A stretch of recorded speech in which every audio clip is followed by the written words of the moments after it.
Hi friends Kenta अच्छा आपण माने सबू आज आमे बनामा आलू चाउमीन। एटा मुई चाउमीन के गरम पानी रे दे दउछे सिजवार लगी। मुई टिके खूब दिन हला वीडियो नहीं बनै थई 7-8 दिन हे गला ना, तो क्षमा कर देबे मते। एबे मुई कंटिन्यू वीडियो बनाबी। तापरे इने मुई नून टिके दे देली आउ एबे आमे एटा के फुटवार लगी छाड़ी देमा। देखि पारुथिबे चाउमीन जी पूरा सिजी आसला ना। मोर वीडियो भल लागले मो चैनल के टिके सब्सक्राइब करी देबे, लाइक शेयर कमेंट भी टिके करी देबे। देखि पारुथिबे हम चाउमीन भी पूरा सिजी गला। एबे एटा मुई नॉर्मल पानी रे टिके धोई देली। तापरे एबे हम इने कढ़े रे तेल दे देमा। कढ़े तेल गरम होला परे हम इने प्याज दे देमा आउ इने हम छोट छोट करे आलू काटी थिली सेटा के एबे हम इने दे देमा। छोट छोट कर काटबे नहीं हेले जल्दी नहीं सिजी पारे आलू। देखि पारुथिबे आपण माने। तापरे एबे हम इने आलू सिजवार लगी टिके नून दे देमा। परे हम चाउमीन बनाला बेले भी नून देमा। इने सेटा के देखि करे आपण माने नून देबे। देखि पारुथिबे आलू के पूरा में भल से लाल करी हमें भाजी देमा पूरा।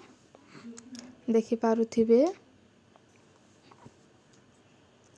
देखो आलू भी पूरा भाजी ही आसला ना। देखो आलू भी पूरा भल से भाजी ही गला, पूरा लाल लाल ही गला। एबे मैं आलू के टिके साइड साइड रे रखी देमा। जदि बेसी आलू पकाबे तो आलू के आपण माने अलगा ठाने काढ़ी को देबे और कम कर टिके चाउमीन बनाबे बोले आलू के साइड रे रखी देबे आउ टमाटो दे देबे। एटा मैं गोटे टमाटो काटी छे बड़ साइज रो। तापरे नून दे देमा, हल्दी पाउडर, एटा जीरा पाउडर, धनिया पाउडर आउ लंका पाउडर टिके दे देमा आउ टमाटो के आमे भल से भाजी देमा जेंता टमाटो पूरा बिली जीवा। देखि पारुथिबे आपण माने। एबे मुई कंटिन्यू सबुदिन वीडियो बनाबी। डेली आपण माने मोर वीडियो देखि पारबे, न्यू न्यू रेसिपी देखि पारबे आपण माने। देखि पारुथिबे हमर टमाटो भी पूरा सिजी गला ना। पूरा बढ़िया से मसला भाजी ही गला। एबे आमे आलू के सने पूरा भल से मिक्स करी आमे कसी देमा। देखि पारुथिबे कहा के आलू चाउमीन भल लागसी जे टिके कमेंट करबो। अंडा चाउमीन तो सबके भल लागसी, आलू चाउमीन कहा के भल लागसी जे कमेंट करबो टिके। तापरे आमे जेन चाउमीन के सिजे को रखी थिना सेटा के एबे आमे इने दे देमा आउ भल से टिके मिक्स करी देमा। देखि पारुथिबे आपण माने मैं पूरा भल से मिक्स करी देली।